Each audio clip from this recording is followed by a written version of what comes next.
لە هەفتەی ڕابردووەوە گەنجێکی شارەدەی خەلیفان دوای چوونە دەرەوەی لە ماڵ تا ئێستا نەگەڕاوەتەوە و چارەنووسی دیار نییە.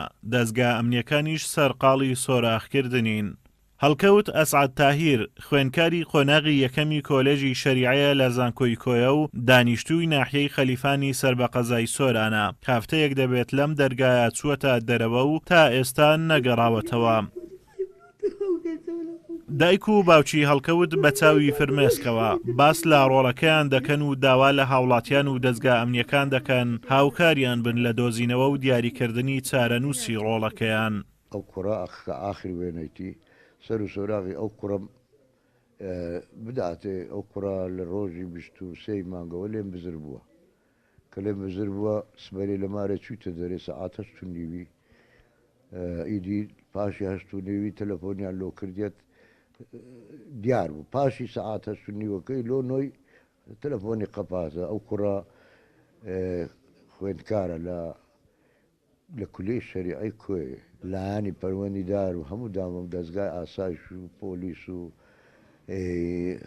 ئەوانم هەموو ئاگادار کردەوە. داواکارەکەم لە حکوومەتی ئەو کوڕم لۆ بجێڕن و زۆر پێ مەمنونم زۆر سپاس بکەم بەخوا لە بیر و ناکەم هەتا مرم هەر دوحاولۆکەم. لەسەر ونبوونی ئەو گەنجە وتەبێژی پۆلیسی سۆران بە پەیامی ڕاگەیاند تا ئێستا زانیاریان لە بەردەست نییە بەڵام لە ڕێگەی سەرجەم بنکەکانی خۆیانەوە بە دوواداچوون بۆ چارەنووسی دەکەن و لە کاتی دەستکەوتنی هەر زانیاریەک کە سوکاری لێ ئاگادار دەکەنەوە.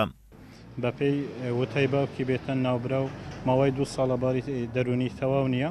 ئێمە وەکو پۆلیسی سۆران بە دوواداچوونی تەوامان کردێ بۆ دۆزینەوەی ناوبرا و لە بە دوواداچوونەکانیشماندا بەردەوامین و لایەنە پەیوەنددارەکانی شەوانەی وەکو ئاسایش و پۆلیسی هەولێر و پۆلیسی هەنی کوردستان بەگشتی ئاگادارمان کردینەوە و وێنەشمان بڵاو کردیتەوە بۆ دۆزینەوەی ناوبرا و بەردەوامیش دەبین تاکو سەرەداوێکی بەدەستمان دەگەن.